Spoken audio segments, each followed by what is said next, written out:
Kenapa pendakwah-pendakwah yang provokatif itu eksis, Pak? Sebab utamanya satu, karena dielu-elukan oleh pendukungnya. Dan pendukungnya dalam jumlah yang sangat banyak. Kan begitu. Makanya tadi orang pendukung di sekeliling itu kadang-kadang membahayakan juga. Karena orang ini tidak pernah mendapat nasihat. Jadi karena memang dielu-elukan. Jadi faktor massa juga yang mengidolakannya. Mengidolakan, nggak tahu apa jadi pelampiasan gitu. Atau apa, wallahu a'lam bishawab. Jadi karena faktor orang-orang di sekelilingnya.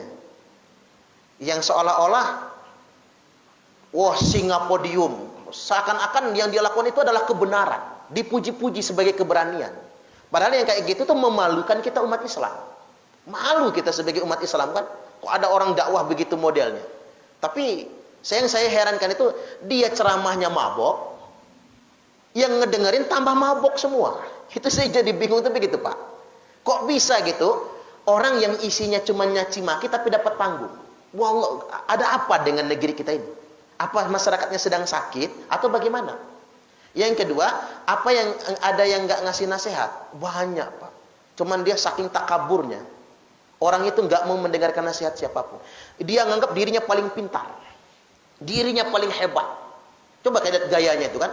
Dia seperti orang suci kan. Sampai minum aja diambilkan, kakinya dicium. Udah kelihatan kan? Kakinya dicium, diperlakukan kayak raja. Jadi dia tuh lebih feodal daripada Belanda. Lebih feodal daripada Belanda. Padahal kita dikibulin sama dia. Dia ngerokok, celepas kelepus kayak apa kan gitu ya. Kemudian orang memperlakuannya mau makan tinggal diambilkan makan. Persis kayak Fir'aun dilayanin anak buahnya gitu. Ya kan gitu, arogan sekali ya Pak. Pakai mobilnya mewah. Kita dibohongi.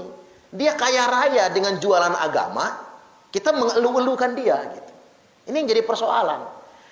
Saya sudah nanya, apa habaib yang lain nggak mengingatkan? Sudah, tapi ngelawan dia Pak, malah dibentaknya. Bagi dia tuh nggak ada orang yang lebih hebat daripada diri dia. Gitu. Ini namanya takabur itu. Jadi nggak bisa diingatkan lagi. Karena nggak bisa diingatkan lagi, mau nggak mau ya hukum yang berlaku. Negara kita nggak boleh kalah dari preman, termasuk preman yang berkedok agama. Nggak boleh kalah negara dengan preman. Itu bukan ulama kok. Dia aja ngaku-ngaku ulama. Ulama mana ada yang kayak gitu. Jadi kita ini jangan mudah melabelkan ulama, jangan mudah. Ulama itu punya syarat yang berat sekali. Belum lagi syarat keilmuan, belum lagi syarat akhlaknya. Annal ulama'a warasatul anbiya. Ulama itu pewaris para nabi. Jadi nggak sembarang ngaku ulama. Kalau penceramah iya, kan sudah pernah saya sampaikan.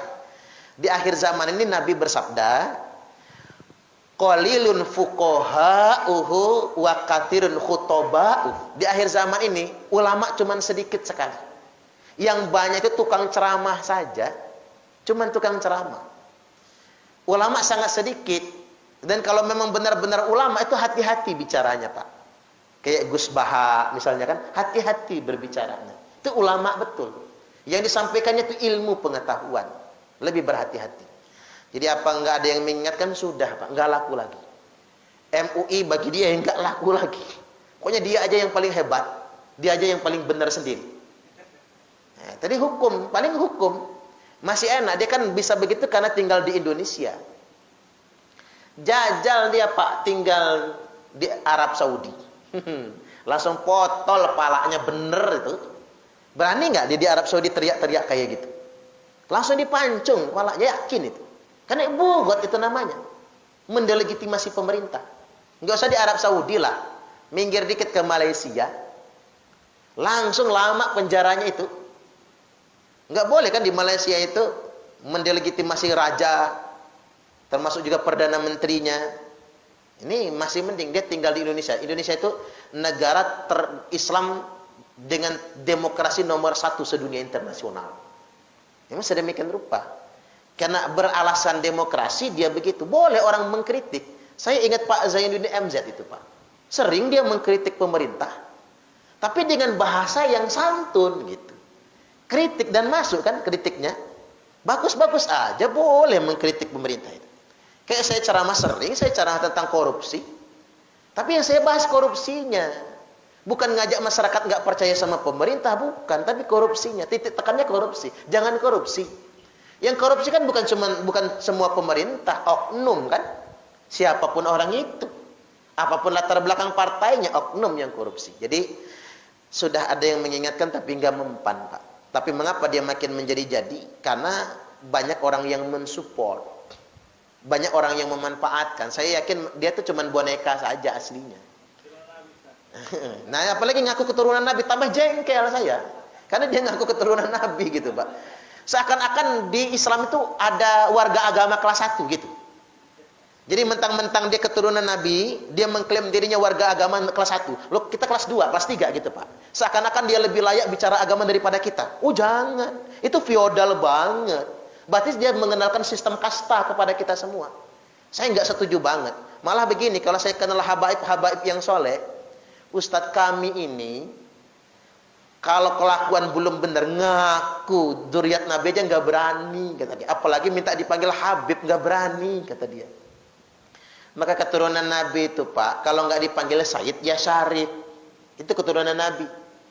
Tidak dipanggil Habib. Baru dipanggil Habib kalau ilmunya tinggi, akhlaknya bagus, bisa jadi contoh bagi umat, dan muridnya banyak. Baru dipanggil Habib. Kayak Habib Lutfi misalnya. Jelas kan? Habib Lutfi itu, Pak, orang non-muslim aja nangis. Kemarin saya pertemuan di Tangerang. Di rumah salah satu orang terkaya di Tangerang, orang Chinese. Chinese masuk Islam, orang terkaya di Tangerang. Itu yang datang itu berbagai macam agama ke sana. Itu mereka yang non-muslim itu nangis sepuak meluk Habib Lutfi itu. Kita aja nggak nangis kan, tak liatin aja kok nangis semua. Kata saya, kok ngapa nangis? Pokoknya kalau ngelihat Habib Lutfi itu adem aja, kayak ngelihat surga. Subhanallah. Nah, kalau Islam kayak gitu kan lebih baik kan, Pak? Daripada Islam yang arogan itu. Jadi sebetulnya kalau para habaib itu tahu, mereka nggak berani ngaku Habib kalau kelakuannya belum benar gitu. Nggak berani. Karena ngapa? Bisa menghina ajaran Islam itu sendiri sebetulnya. Makanya tadi kalau kata para Habib itu punya keturunan Nabi itu bukan Nabi. Anak Nabi juga durhaka banyak. Kan anak Nabi, Pak. Masuk neraka malahan kan gitu ya. Nggak bisa songong ngaku anak Nabi. Nggak ada jaminan kata beliau. Ya saya pikir iya juga tuh. Jadi jangan mendewa-dewakan nasab lah. Kita ini bukan masyarakat kasta ya. Tidak ada warga agama kelas 1. Nggak ada warga negara kelas 1. Kita sama semua. Inna akramakum indallahi atqakum. Sesungguhnya yang paling mulia di antara kalian semua adalah orang yang paling bertakwa. Fa bima rahmatin minallahi lintalahum, dikarenakan rahmat dari Allah kalian bisa bersikap lemah lembut. Engkau bisa bersikap lemah lembut kepada mereka Muhammad. Walau kunta faddan ghalizal qalbi lang faddu min haulik. Seandainya engkau bersikap kasar, lagi berhati keras, maka lang faddu min haulik, niscaya mereka akan lari dari sekeliling. Ayat ini mengabarkan betapa sikap kasar kita bisa menghalangi orang lain untuk mendapatkan hidayah.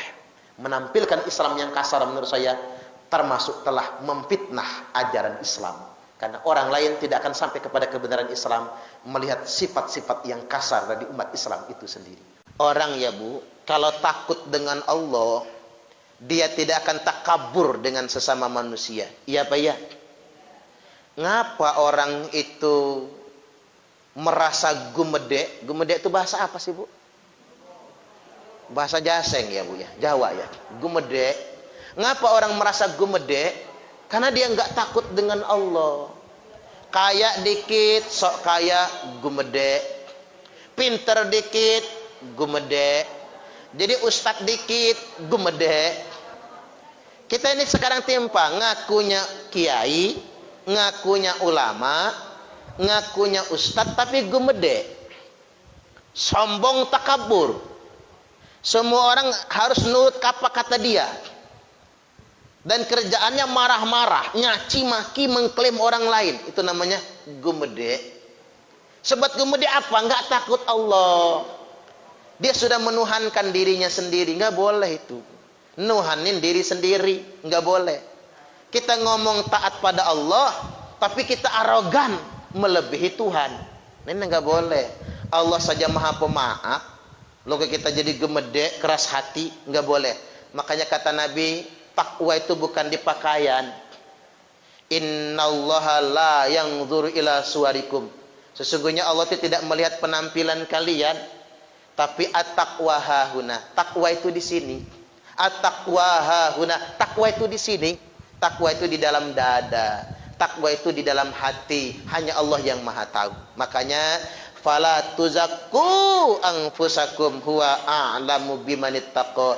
Janganlah kalian merasa suci dengan diri kalian sendiri, dikarenakan hanya Allah yang paling tahu siapa orang-orang yang benar-benar bertakwa. Makanya orang itu kalau benar-benar muraqabah, apa muraqabah? Sadar apa yang dikerjakannya diawasi oleh Allah. Insya Allah dia tidak akan takabur, nggak akan sombong. Jadi orang Islam juga nggak gumedek, nggak merasa paling baik sendiri. Ustadz ngomong begitu maksudnya apa? Misal ada yang nanya, begini Bu, dulu Abdurrahman bin Muljam ditetapkan masuk neraka bukan karena dia nggak sholat, rajin dia tahajud dari kita, bukan dia nggak baca Quran, dia malah hafal Quran 30 juz. Bukan dia nggak sujud, jidatnya nganti kapalan saking rajinnya sujud.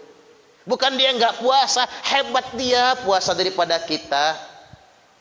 Kita mah masih bolong-bolong Bu, puasa Senin Kemis. Dia mah puasanya Senin Kemis nggak pernah bolong. Ibadahnya lebih rajin daripada kita. Tapi mengapa dia dikatakan ahli neraka? Karena dia tidak takut pada Allah. Dia menuhankan dirinya sendiri. Karena sudah merasa soleh, sudah merasa baik, sudah merasa menjadi panitia surga. Seakan-akan sudah ngapling surga.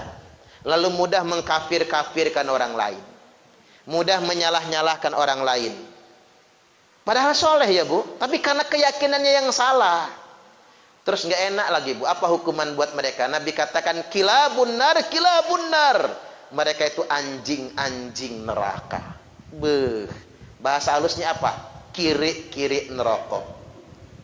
Lebih halus lagi apa Bu? Segawan-segawan neraka. Karena ngapa? Zahirnya dia ibadah, zahirnya dia pakai jubah, zahirnya dia pakai peci, zahirnya dia sholat, tapi hatinya tidak takwa kepada Allah. Malah takabur, merasa paling baik sendiri. Makanya jangan kira ada hadis sahih ya Bu, sampai-sampai orang yang kayaknya soleh sangat malah jadi ahli neraka gara-gara takabur tadi itu. Inna ahadakum la ya'malu bi'amali ahlil jannah hatta ma yakunu bainahu wa bainaha illa zira'. Sesungguhnya ada seseorang di antara kalian yang sepanjang hidupnya mengerjakan amalan ahli surga sampai tidak ada jarak antara dirinya dengan surga kecuali tinggal sehasta. Fayasbiku alaihil kitab fayamalu bi'amali ahlin nar fayadkhuluha. Tapi sayang, ketetapan Allah mendahuluinya. Dia kerjakan amalan ahli neraka, lalu dia mati masuk neraka. Siapa? Kelompok gumedek tadi itu, kelompok takabur tadi itu. Dia merasa dialah paling Islam sendiri, dialah paling benar sendiri, dialah yang paling bertakwa sendiri. Semua orang di mata dia salah semua. Jangan. Kita ini saking rajinnya ngaji ya Bu, alhamdulillah kita semua dihindarkan dari hati-hati yang sedemikian rupa. Hati-hati yang gemedek, hati-hati yang takabur ya. Jangan sampai hati kita sedemikian rupa, itu godaan setan yang terkutuk.